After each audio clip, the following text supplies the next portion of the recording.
All right, since we're getting to work, I'm going to take my jacket off, get comfortable. That's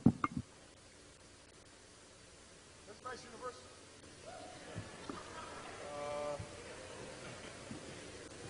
All right, there are no rules to this except that there are people with microphones in the audience, so wait for them to come when I call on you. We're going to go boy, girl, so everybody gets a chance. So it's fair. And before your question, please introduce yourself and tell us where you are from. Okay? And try to keep your question or comment relatively short so we can get more questions or comments in. Okay? We will start with this young lady right here in the white blouse.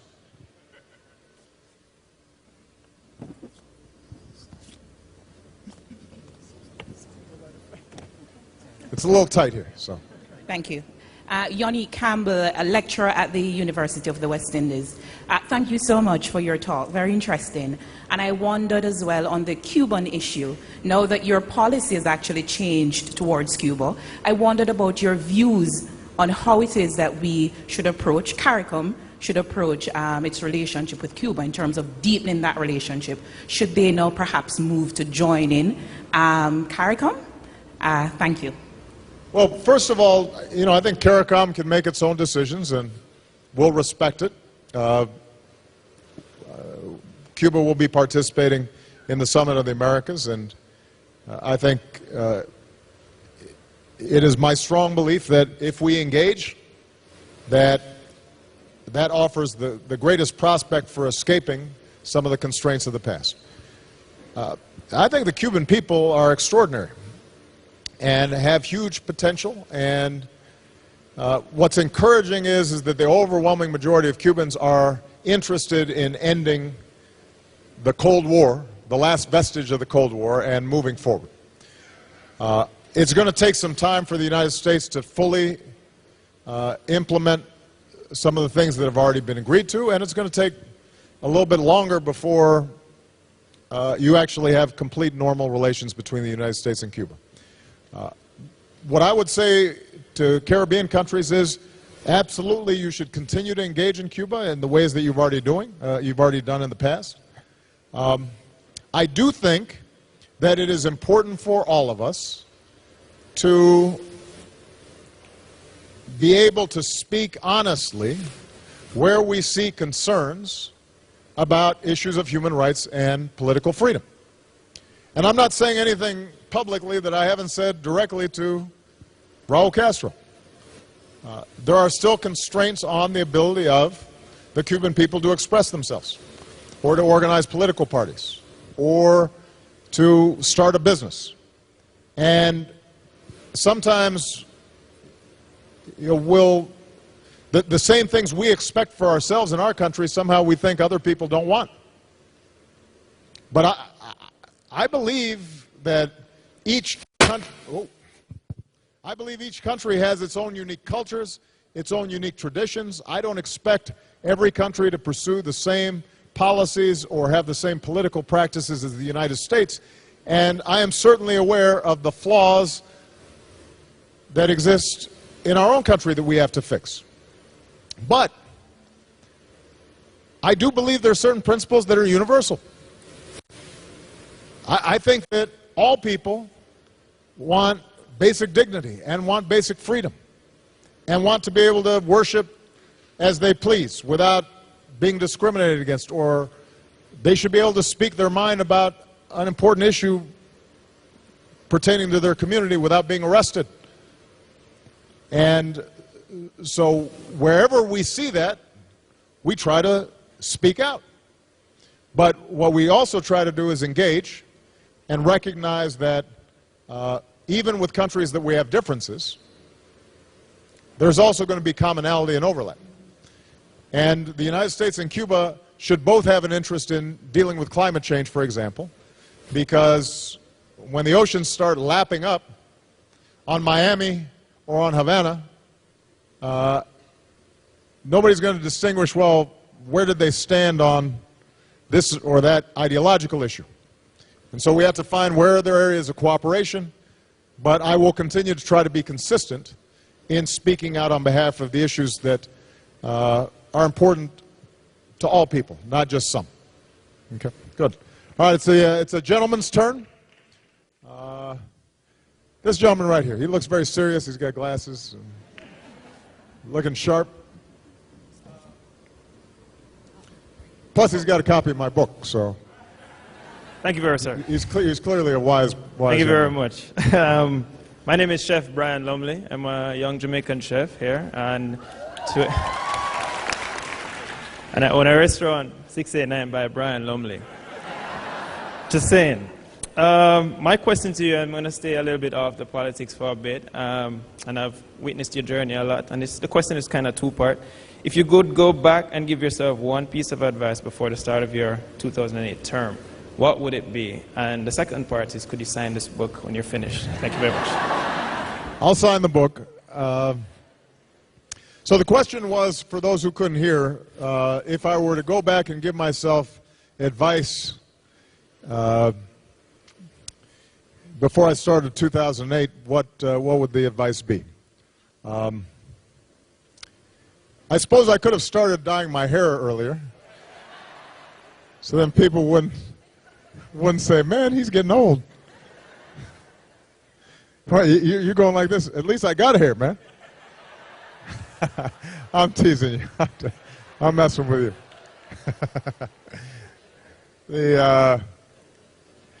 I think that, keep in mind that when I came into office, we were going through the worst global financial crisis since the 1930s. And so we had to make a series of decisions very quickly, many of which were unpopular. Overall, I think we got it right. I think we did the right thing.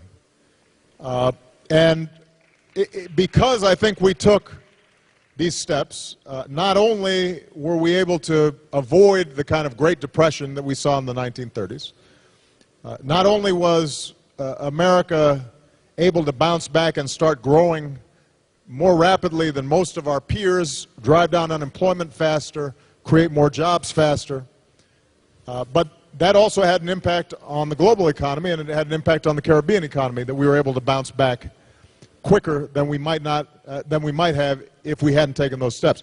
But it was, I think, costly politically, and what I would have probably advised was that I might have needed to warn the American people and paint a picture for them that was more accurate about the fact that it would take some time to dig ourselves out of a very big hole. Because FDR, when he came into office, the Great Depression had already been going on for 2-3 years. And so people understood how serious it was. With us, we came in just as people were really starting to feel the impacts, and trying to paint a picture that we'll make it, but it's going to take some time, and here are the steps that we need to take. I think I would have advised myself to do a better job spending more time not just getting the policy right, but also describing it in ways that people understood, that gave them confidence in their own future.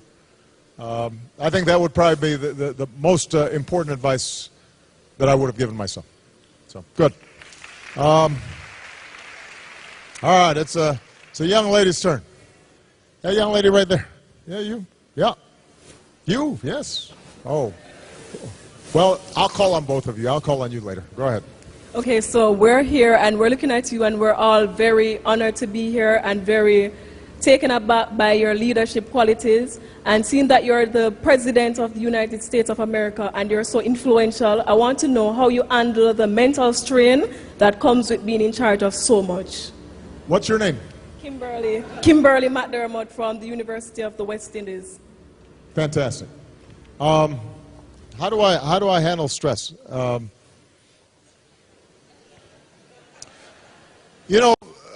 be honest with you.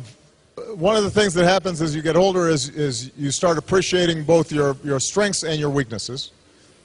Hopefully, you gain a little wisdom about what you're good at and what you're not. And Michelle can give you a long list of things I'm not good at. But one thing that I've always had, which has served me well, is a pretty good temperament. And I attribute that partly from growing up on an island with trade winds and beaches, and it makes you calm. But I try not to get too high when things are going well, so that I don't get too low when things are going badly. You know, and try to keep a long view of how the process of social change takes place and how the trajectory of your own life is going to proceed. You know, we get caught up in the day-to-day so much. And it's interesting now when I'm talking to my daughters, and you know, if somebody said something at school, or there's, you know, well, I didn't do quite as well on that test as I wanted. And you want them to take it seriously, but you also want to say to them, you know what, this too shall pass. I promise you, 3 months from now, much less 30 years from now, you will not remember. And so I think that trying to keep your eye on the prize of where it is that you want to go, and not be discouraged or overly impressed with yourself on a day-to-day basis, I think is very important. And then you have to get some exercise in the morning. You know, so I don't run as fast as these folks, but I get a little exercise, which does help in terms of stress relief. All right, it's a gentleman's turn.